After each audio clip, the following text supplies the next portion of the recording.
আসসালামু আলাইকুম। নতুন আরও একটি ভিডিওতে আপনাদেরকে স্বাগতম। বড় কাঁথার কাপড় কেটে কিভাবে কাঁথা তৈরি করতে হয় দেখাবো। আশা করি ভিডিওটি ভালো লাগবে।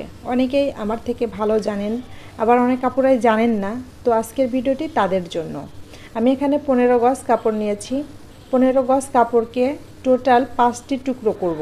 কাপড়গুলো হচ্ছে 2 হাত বহরের, আমরা যে সালোয়ার তৈরি করি সেই কাপড়, একদম কটন পপলিন কাপড় এটাকে বলা হয়। আমার এক এক টুকরোতে আসবে 108 ইঞ্চি, তো এই ফিতাতে আছে 60 ইঞ্চি আর 48 ইঞ্চি, তো হয়ে গেল 108 ইঞ্চি। এই 108 ইঞ্চি মাপ দিয়ে আমি একটা টুকরো কেটে ফেলবো। এবার ওই টুকরোর সমান করে আরও 4টা টুকরো, টোটাল 5টা টুকরো আমার বের হবে 15 গজ থেকে। যদি কেউ 14 গজ দিয়ে করতে চান সেক্ষেত্রে 101 ইঞ্চি করে কাটবেন। এভাবে করে 5টি টুকরো কাটার পর দুইটা করে আমি ফার্স্টে জয়েন্ট করে নেব। আর একটা টুকরো ছিল সেটাকে মাঝখান দিয়ে এইভাবে করে ফেলে নিয়েছিলাম, এটা হচ্ছে 2টা টুকরোর সাথে একটা করে জয়েন্ট হবে। তো এরকম 3টা টুকরো জয়েন্ট করলে ওপরের একটা পার্ট নিচের একটা পার্ট তৈরি হয়ে গেল। এবার একটা পার্টে আমি ডিজাইনটা আর্ট করে নিয়েছি আর আরেকটা পার্ট শুধু প্লেন থাকবে।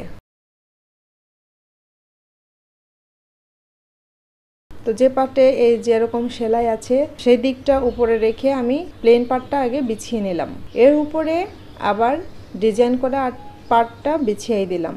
তারপর কোণা দিয়ে আমি পাটা পুতা ভারী যা কিছু আছে আমার ঘরে 3 কোণার দিকে আমি 3টা দিয়ে দিয়েছি পানির টব, পাটা, শিলপাটা, পানির টব, শিলপাটা।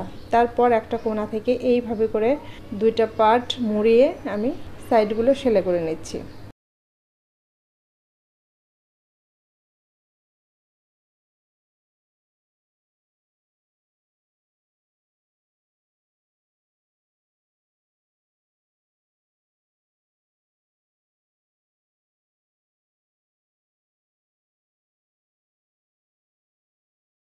তো 4টা সাইড এভাবে সুন্দর করে সেলাই হয়ে গেলে মাঝখান দিয়ে আমি জাবিন সেলাই দিয়ে নেব, যাতে করে কাঁথার কাপড়টা সরে না যায়। তো আমি যেহেতু কাঁথার ভেতরে কোনো বাড়তি কাপড় দিই নাই, গজ কাপড় দিয়ে করলে কোনো ধরনের বাড়তি কাপড় দেয়া লাগে না, তো সেজন্য বেশি জাবিন দেওয়ার কোনো প্রয়োজন নেই।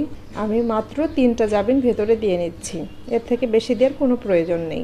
কাঁথা আর্ট করে তারপরেও মুড়ি ভাঙা যায়, আবার আগে মুড়ি ভেঙে নিয়ে অর্থাৎ সাইড সেলাই করে নিয়ে তারপরেও ড্রয়িংটা করা যায়। যেটা যখন আমার ভালো লাগে আমি সেভাবেই কাজটা করি। তো আজকের ভিডিওটি আপনাদের কাছে কেমন লাগলো?